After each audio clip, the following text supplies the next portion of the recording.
Here, we turn the whole PO or purchase order model on its head. This is something that we can offer them that's definitely different from the rest of the market. Everyone just has this attitude of like getting it done. We didn't know what the real capacity was. We just kept reminding ourselves, how grateful we were to be in this opportunity. This is the story of SnackMagic, where we take a deep dive into a snack box gifting service, speak to their team, brand, and advisors to learn about what they did and how they went from making $0 in April 2020 to $20 million annual run rate by December 2020. In this episode, we'll talk about finding the product market fit and when they knew it was their time to shine. Let's see what they did. When we hit product market fit, I think we were really feeling it. We were having maybe 10, 11 calls a day.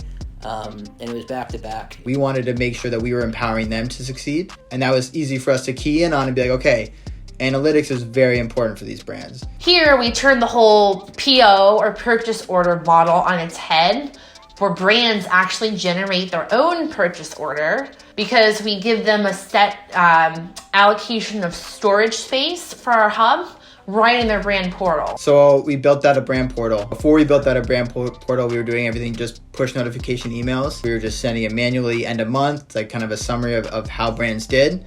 And then as we progressed, we decided, okay, the natural progression for this is to have a brand portal, is to have some way that they can log in and they can feel empowered to monitor their sales themselves or check in on the analytics. They're not relying on us. So they have a set allocation that they have to restock to. They can see that allocation deplete and then restock and replenish as needed. Now what we did was we just built what we thought they needed based on our interactions with them. Stephanie on our team usually talks to them a lot. And so based on that, we built.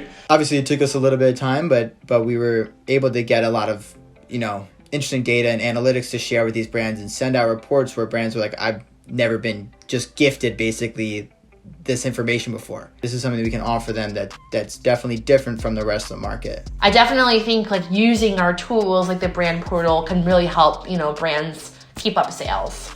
2020 was obviously our biggest year. We launched the product. We've seen some really good data points in terms of what people like, what people don't like, who likes it. We're at that stage where everything needs to be fluid. And I would say of all the encouraging data points, my partnership with you guys is easily at the top of the list. We have that brand portal where I can see what we sell on a daily basis, and we move a lot of product through you guys. It's honestly incredible. I didn't anticipate it. And well, I think the platform is terrific. I think the fact that we've been able to grow as quickly as we have with them just shows the concept and how effective it is locally or nationally, wherever they sell to, and the brands that people are looking for. I would say, getting that daily report specific to HALs is a great tool. I mean, I see it every day, how many units we've sold, translate that into cases, and SnackMagic has certainly become one of our top daily accounts, just turning through bags, cases, whatever the count is. When I speak to my other suppliers that get their daily reports, whether it's Super Coffee or Boylan, they love getting that report. They see it every day. Every once in a while I get a text to say, hey, did you see how many units we moved yesterday at SnackMagic? It looks like they're going to need an order over at SnackMagic because you can, verify the amount of days left in inventory, how many you sold that day. Great tool, love having it. Every once in a while I can shoot a note over to Stephanie and say, hey, I think you guys are going to need an order, or you're looking to place one today. So I think it's a great tool to have. Good partners like SnackMagic are really helpful in helping figure out, what the projections are going to be, what to expect, how to easily inventory things, and how to get it out to customers and have a really good experience for those customers.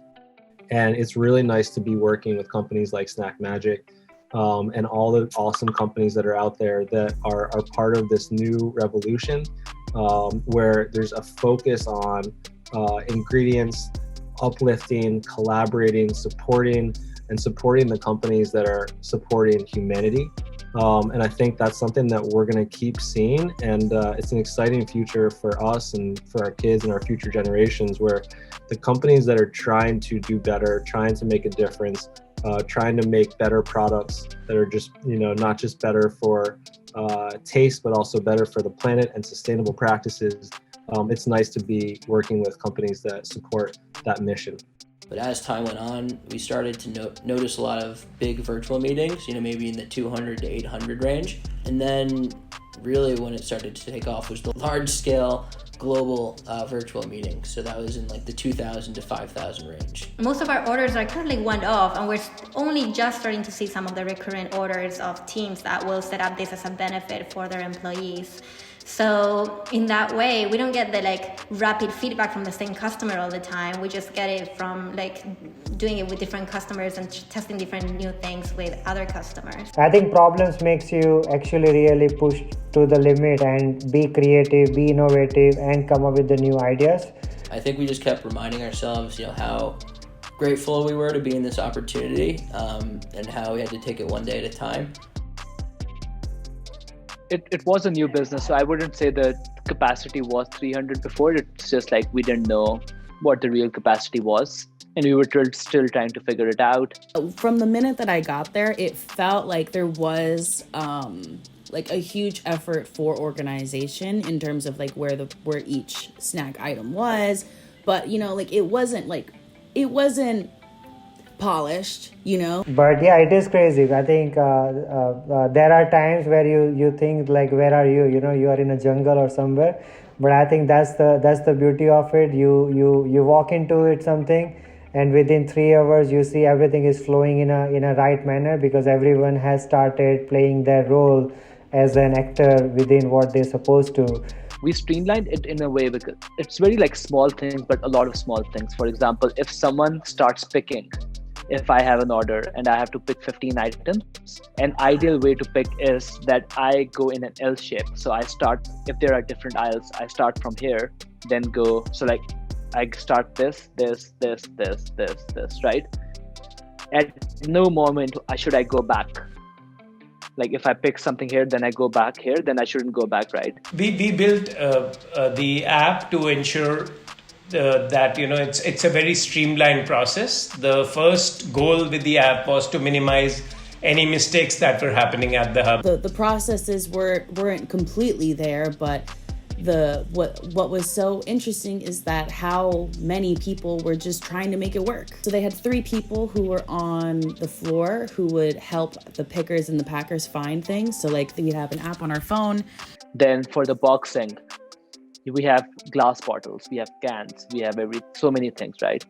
The answer is in simplicity and not into making things more complex. So the answer is actually use less things. So for the boxing side, we did that. And then we've kind of evolved this to also becoming the checking app. If any errors are happening, at what step did they happen? So we've added functionality from being more like a read-only app where I'm seeing what I have to pack. It also became interactive that while doing that, I'm also taking photographs of what this box looks like. Have I picked everything? So we introduced that step of a checker. So there's a picker and there's a checker now. For the accuracy part, what we did was after you complete the task, you have to take a picture. And that picture is being monitored by someone. So how was it picked? Was everything picked right? Was it boxed beautifully or not? So we are monitoring that through the picture. So the app has kind of evolved to be the total operations manager. There's this app on one end, and then there's a dashboard where the managers kind of supervise everything, including any inventory, missing inventory issues or mismatched receiving of inventory, everything. So we increase the speed, and then we introduce the bonuses. It's very collaborative. So we don't believe in competition. So what we do is, it's not the top 10% would get bonus. It's just anyone who does more than this amount of boxes gets a bonus. So if literally 75 to 80% of the staff every day gets a bonus. And it's just everyone just has this attitude of getting it done. At the time, it's just the goal is to get it done. Just get it done and just have a smile about it, So there we have it. They found their product market fit and they were able to 10x their business in the summer of 2020. In next week's episode, we'll talk about adding layers to the cake and really building their offering. See you then.